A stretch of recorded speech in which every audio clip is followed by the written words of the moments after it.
9 plays, 62 yards. In 3 minutes and 6 seconds, Colt Walker, the quarterback, scored from a yard out.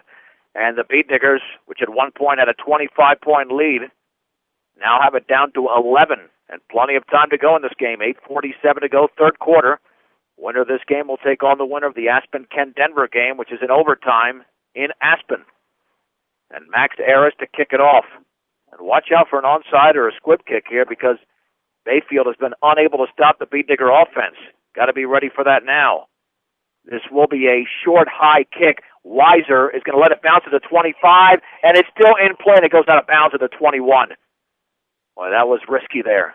Weiser let it go, but it ended up being the right play as the ball was bouncing sideways towards the Beat Diggers sideline, and the Beat Diggers will start from their own 35-yard line. It was a good kick. It was way up in the air. It was away from Weiser. Let me tell you, he was hustling over there. He was trying to make the play on the ball, but it was so far away from him, it was going to hit the ground before he got a chance to get to it. Oh, they're waving off the flag. Apparently a Beat Digger touched it or somebody touched it. It'll be out of bounds at the 20-yard line. I guess the Beat Digger did touch it, but I didn't see who touched it, Dave. It might have been Weiser. I had a really bad angle here, but it's one of those things where we're just thankful we have the football, whether it's on the 20 or the 35. Well, at this point, you got to do what you've done throughout the entire first half. Run the football and re-extend this lead. 1st and 10 from the 20. Garcia will hand it off right up the gut in a nice hole across the 25 to the 27. That's Tanner Morrow with a rare carry in this game, but he gained 6. They'll backtrack the football to the 26. 2nd down and 4. Cameron Grush got a piece of the ball carrier. Just running off tackle over here on the left side. Morrow hit the hole running hard and ran straight ahead. He's still in that backfield along with Connor Weiser. On 2nd and 4 from the 26, Weiser at the handoff running left side, and he bulls his way towards the 30, very close to a first down, as Derek McGuffey, the 6', 180-pound junior linebacker, was able to get a piece of the ball carrier. If he does not have a first down, it's 3rd and inches. Bayfield, again, they have everybody in the box. Their free safety's about 5 yards away from the line of scrimmage, and as soon as the ball snapped, he comes charging straight ahead. 3rd and inches to go with the ball at the 30-yard line. They have to get on the other side of the 30. Garcia sends Kukas in motion to the right. Hand off, left side. First down, Connor Weiser. They tried to strip him, but to no avail. Across the 35 to the 37. Cameron Grush makes the play, along with Tanner McGahee, a junior linebacker, make it a senior linebacker, but it's a gain of 7. And the drive continues for the Beat Diggers. 90 yards now for Weiser on 14 carries, and the clock is ticking. 7:30 to go, third quarter. Brush leads Bayfield 28-17. The Beat Diggers were up 28-3 at one point, but Bayfield scored before halftime and scored to begin the third quarter. On 1st and 10 for the Beat Diggers at their own 37-yard line. Garcia with a long count, sends Albo in motion to the right. Turns, hands it off on the right side to Weiser, cutting it back across the 40 to the 45. A gain of 8. And another solid gain for the Beat Diggers. And Connor Weiser, 2nd down and 2, as McGuffey makes the tackle once again. 98 yards now. And again, Brush just running that trap. And you can see those offensive linemen really getting off the ball quick, right off on the snap. 2nd and 2 from the 45-yard line. And Brush has already taken about 2 minutes and 20 seconds off the clock. And they're blitzing, and several cross for Bayfield. That'll be an offsides. And the Beat Diggers will have it first down at the 50-yard line. Big defensive end, freshman, 6', 170-pound Trey Lang. He was the first one across the line there. And right after Garcia went with that long count, he stepped back away from the center, clapping his hands. And, boy, that's just a huge pat on the back for those offensive linemen, showing so much discipline. So the ball's at midfield for Brush. And what's happening lately, Dave, is that Brush's offense is their best defense. Because you knew that Bayfield would turn things around. 5th play of the drive coming up. 1st and 10 for the 50. Hand off to Morrow off right side inside the 45-yard line, lowering his shoulders to the 43 as he picks up 7 yards. That tackle was made by defensive back. That might have been Sonny Salazar, the junior. But again, I mean, they're not being limited to 2 or 3 yards. 6, 7, 8 yards for Brush, and that time 7 for Morrow. Now they went with Matt Eckstein, 6'9", 310-pound sophomore. That's the brother, I believe, of a kid that Daniel Rubalcaba beat in the semifinals a couple of years ago at the state tournament.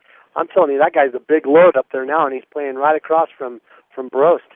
2nd down and 3 from the Bayfield 43.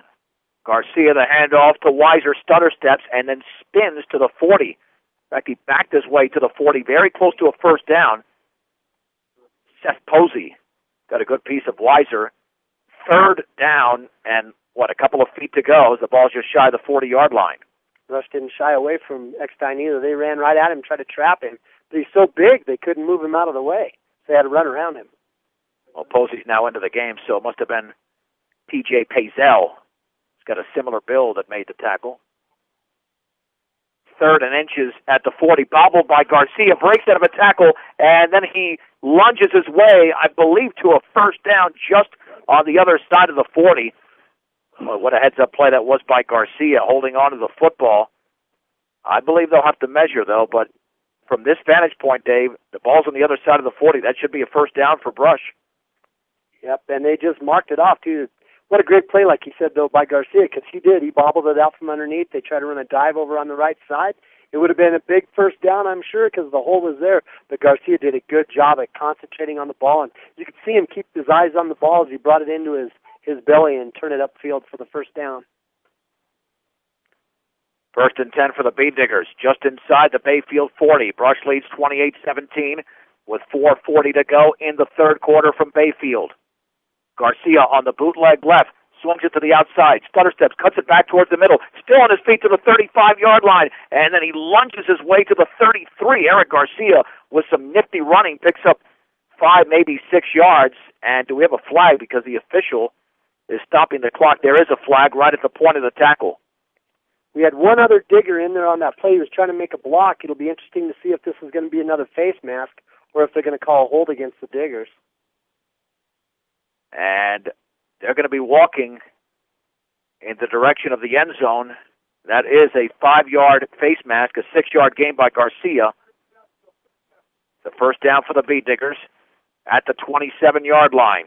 You don't usually see Eric cut that thing back up into the middle into all the traffic like he did there, but he almost turned a play that wasn't worth very much yards into a touchdown, because if they wouldn't have made the tackle there, he was going to break it to the sideline. 9th play of the drive, all on the ground, and Garcia's letting that clock tick. 1st and 10 from the Bayfield 27. He's not going to have it snapped until it gets to 5 seconds. Now it's at 3, handoff to Morrow, pulls his way right up the gut to the 20. Picks up 3 yards. Get down in 7. Another thing that does is it forces all those Bayfield defensive linemen, it forces them to stay down in their stance longer as they wait. They're all down there ready to go, and the diggers go up there and wait another 5-10 seconds before they snap the ball, and it kind of makes them fall asleep over there, or at least get uncomfortable. They sure can't spring into position. From the 28 to the 25, Matt Eckstein, the aforementioned Matt Eckstein, made the tackle, 2nd down and 7. Clock is at 3.5 to go. 3rd quarter, Beandiggers up by 11. On 2nd down, long count for Garcia. Handoff on the right side to Weiser, and he slipped. And he lost yardage to the 27, a loss of 2. Weiser had a seam. I think he was trying to cut it, and his feet went out from under him. The football will be marked at the 26, and it's going to be 3rd down and approximately 8 to go for Brush. There's just not a lot of grass on the field down there, and like we said before, the game started, it's kind of a brown field, so the grass is loose like a field that's froze several times already would be, and it's got to be tough footing.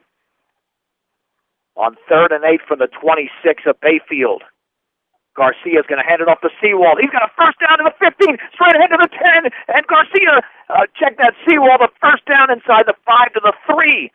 Seawald with a big gain of 23 yards, 1st and goal for the Beandiggers. 99 yards now for Seawald.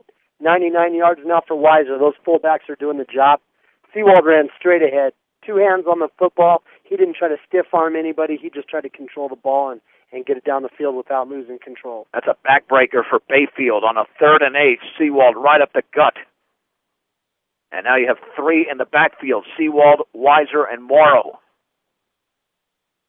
On 1st and goal, and you know Garcia is waiting until the play clock gets to 5. The offensive linemen aren't even fully set yet. On 1st and goal, Garcia will hand it off on the right side, and that's a touchdown, an easy one for Skyner Seawald, who wasn't hit until he got to the goal line. His 2nd touchdown of the game from 3 yards away this time, and Brush now leads 34-17. The hole was huge over there running behind Gaston Fernandez. There was just no way that Bayfield could stop him. A big guy like Seawald running into open territory like that, there's not a free safety in the world that wants to make that tackle. The Bay Diggers, for the 2nd time in the game, drove the ball down the field on a drive that took about half, in this case more than half of a quarter. Jesus Cardenas' extra point is up, and that is good. We have 2:13 to go in the 3rd quarter in this Class 2A quarterfinal. Brush 35, Bayfield 17 on 1010 KSLR and KSLR.com.